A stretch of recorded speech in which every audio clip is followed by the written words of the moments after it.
Okay, so I had been planning to talk about Harlan Ellison's greatest hits. I've reread it for the third time, I want to say. But I've also wanted to talk about just great sci-fi shorts collections in general. So here's what I'll do. I'm going to get two birds stoned at once. I'm going to talk about Harlan Ellison's greatest hits, and then talk about a few other things. To start off, I have the Barnes & Noble edition. So mine's this sort of green color. I think if you go and buy them now, they're red. And I think the red ones are also lacking the foreword by Gaiman. So if you really hate Gaiman, go buy the red one, I suppose. I'm going to rely on some of the logic which I employed in my Borges video, where I'm going to assume that you know about Harlan from I Have No Mouth and I Have No Mouth and I Must Scream. If that's where you're coming at Harlan Ellison from, it's a good place to start. Harlan didn't like his works being referred to as science fiction. He preferred them to be considered more akin to the realm in which Kafka wrote, which you can see.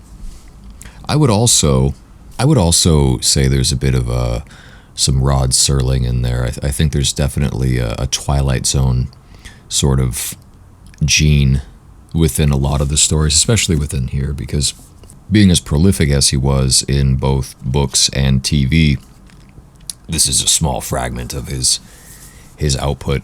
And yet through this you get so many different flavors of Harlan. There are stories which are frightening, are meant to disturb.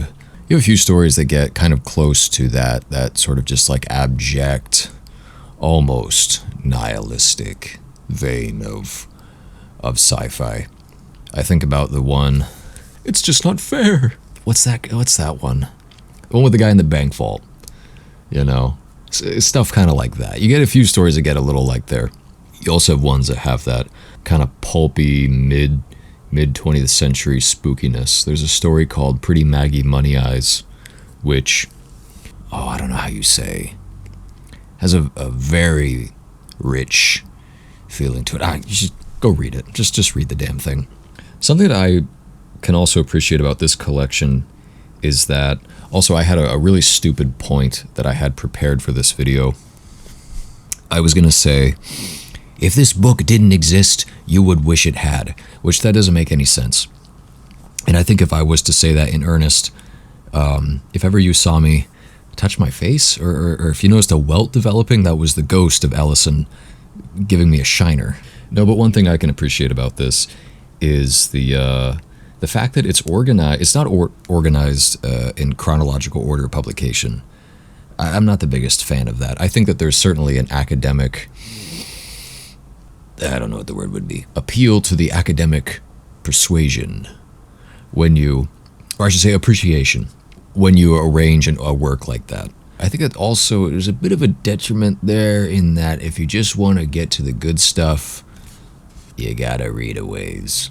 That's something I kind of touched on in the Borges video, and it's nitpicky, and you can tear me apart over it. That's fine. I totally understand the argument of tracing the development of an artist, which I agree with, by the way. If you're explicitly going for greatest hits, though, I think it's best to structure their appearance in such a way which is complementary to an overarching experience.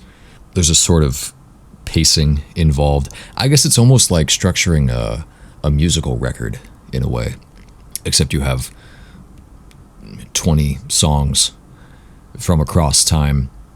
Perhaps that's why they call it greatest hits. Actually, yeah, it is much that same metaphor.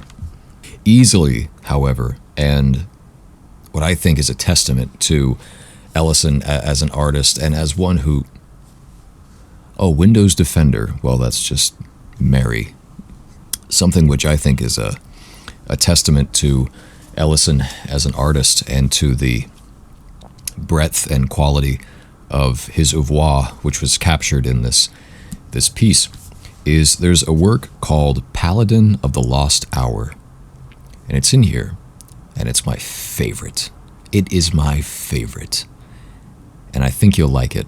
it's such a departure from some of the other works here, and I think that shows a modicum of, I think that shows not only a modicum of sincerity on the part of the artist and the editors, it's also a lack of cowardice. And I think that as artists, we tend to feel the need to compartmentalize ourselves.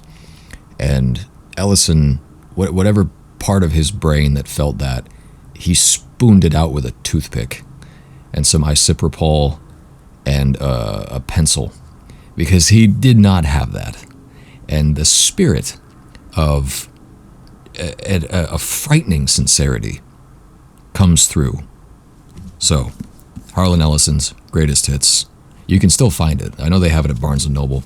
So yeah, pick it up. I know you'll enjoy it. If you enjoy this channel, I think you'll enjoy it. Next, and there's not going to be too much of a logic to these. I'm just going to pull from the stack and give you a crack. By the way, I could do this like a normal person. Hold up. There we go. For my birthday, I went out and picked up this hardcover, because I've always wanted a hardcover of Dune, because the version that I own has Zenyatta and the Salamander on it, which is not overtly offensive, but I would just prefer something a little more timeless. Duning aside, really quick, We Can Remember It For You Wholesale by PKD. So I think I picked this up in Santa Barbara. It's pretty good. The thing about with PKD, you know, the way that he wrote was very frantic. He and Bradbury had this, in common, they had this sense of, you know, getting the story down as quickly as possible. I think a bit of that sort of frantic, kind of lightning in a bottle type of energy, I think that really comes through in a lot of the stories. A lot of them have this momentum that just kind of builds and builds and builds like a snowball rolling downhill, and his novels have that same momentum to them. Explains how he was able to write so fast, but also I think to keep our attention, because he had to be keeping his own attention. Okay, The Collector's Stories, Arthur C. Clarke. This is probably one of the best, I'm not gonna lie. Admittedly, I read 2001 and 2010 when I was in high school, and I don't remember it very well. I seem to recall I did not like 2010 as much, but they were still good. But this was the first Arthur C. Clarke I had read since then. So it was kind of like just going at him fresh, you know. But these are fantastic. And I talked about that pacing earlier when it comes to how an anthology is set up. And this is fantastic. I don't think I need to explain any further. Just a really well-structured collection. They didn't just take all the good ones and shove them in the front or the back. No, it gets you, and then it kind of pulls you along. And then, ooh, huh, ooh, ooh. It's very nice. On the other hand, and speaking of Bradbury, we have the Bradbury Stories, this big fat red one. This is a machine gun of a collection, because, you know, like I said earlier, Bradbury's one of those writers that would just he would sweat stories, and the way that they have this set up is it's just I think if you're a Bradbury fan, which I'm not too much, I think that it's for you. For me, not so much, but we'll get to some stuff that is.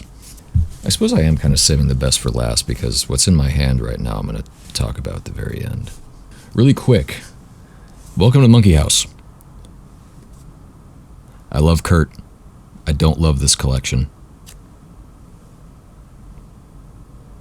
That's just me. Also, really quick, Sands of Dune.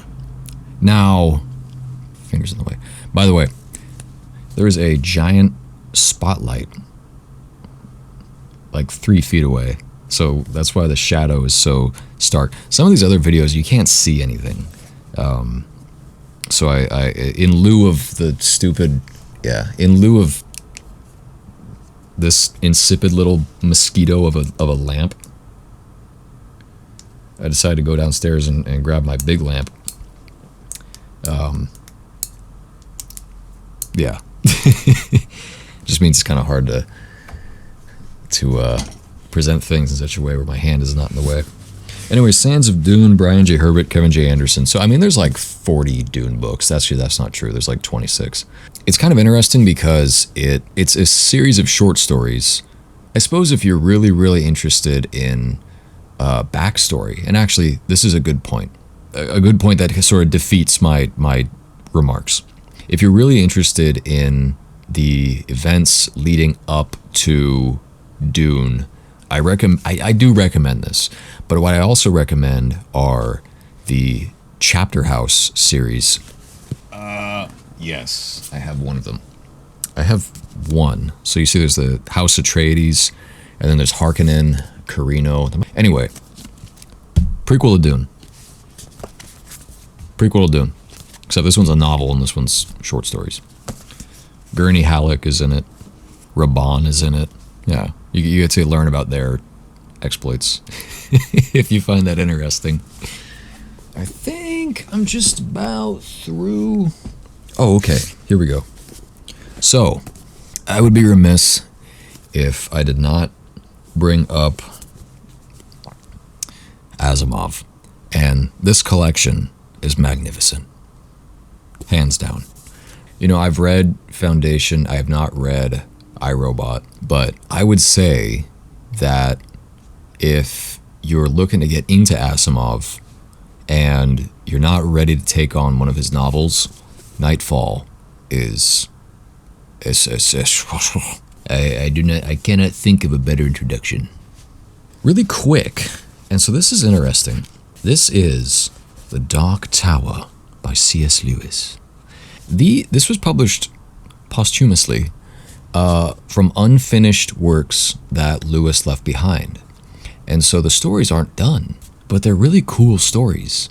And there's something kind of, I don't know, there's an interesting thing that you encounter where, and actually really quick, I'm getting this with Posthumous Stories by Bolaño, where the stories aren't done. They're just published as they are, as they were left behind. And you get this feeling where, you know, you're reading a short story and things are going by at such a pace. You know, you get your questions and your answers. People talk about tension and release. I don't tend to think of it that way. I tend to think about questions and answers. And an Amazon bestseller is going to leave you with all your questions answered, because people can't handle that generally. People can't handle. They'll throw out things like plot holes and bad writing and all sorts of terms that have lost all meaning. I don't know how to describe it. It's almost like a futile sense when you're reading a story that is unfinished, because you know that you're doomed to fill in the gaps at the end. It makes me think of an unintentional execution of the whole iceberg principle that Hemingway put out. You know, the whole thing of like the details that are left out do exist in the author's mind, and those details have a sort of subliminal effect on the story. And yet with an unfinished story, yeah, and so it's kind of a weird thing, and maybe that's a really bizarre, erroneous connection to make. Yet I'm hooked on unfinished stories, tragic as they are. So there's something interesting there. If you're a fan of Lewis or not, I'd say more so if you are, I do recommend The Dark Tower. It is interesting, and the stories that are in it, they are good. I can't yet say I recommend Posthumous Stories by Bolaño. So far, it's good. It's not sci-fi, though. We are talking about sci-fi, my friend. Okay, here we go. Number 1. Exhalation. You knew it was coming. I know you did. And you're going, oh, of course. Yeah. Exhalation. But, why is he going straight to exhalate? What's he go? I'm not. I'm freaking not. Stories of your life and others. Boom. They need no introduction. They really don't. And if you call yourself a sci-fi fan, you never even read these two. What are you doing? They're fantastic. I don't need to tell you they're fantastic. They really are. They really are. No. But seriously, Chiang has such a grasp of conveying the hard sciences, but also the humanity, which is having to undergo some sort of tribulation and use these things to their effect. And he does it with such a mastery and a care that it's a trade-off, it's a balance, which is played, I would say effortlessly. Like, that's the word I'm reaching for, but I know how long it takes him to write stories. And I know how much work he puts into stories. And so I can't call it effortless. It's a very focused, meticulous way of storytelling. And it's a very smart one, too. If you were even at the beginning of getting into short sci-fi, stories of your life. Come on. Or Nightfall. We'll say that. I think that just about covers it. So, thank you for watching. I'll see you when I'm looking at you. Next down the pipe, I have so many ideas. I just have to jump on them. I did that video on Gödel's Loophole, which I was a little scared to do, and I'm still a little iffy on it. But there are other concepts which I'd like to explore. There's a few, maybe not specifically about, individual philosophers, but just philosophical concepts that I find interesting or that puzzle me from time to time. I'm really interested in the philosophy of science. I'm really interested in logic. I just have to figure out how to make that interesting, and also make sure that whatever conclusions I arrive at, I have at least some salient way of conveying. If it's even worth doing, I don't know. But yeah, I think that will do. Thank you for watching. Stay warm, and I'll see you when I'm looking at you.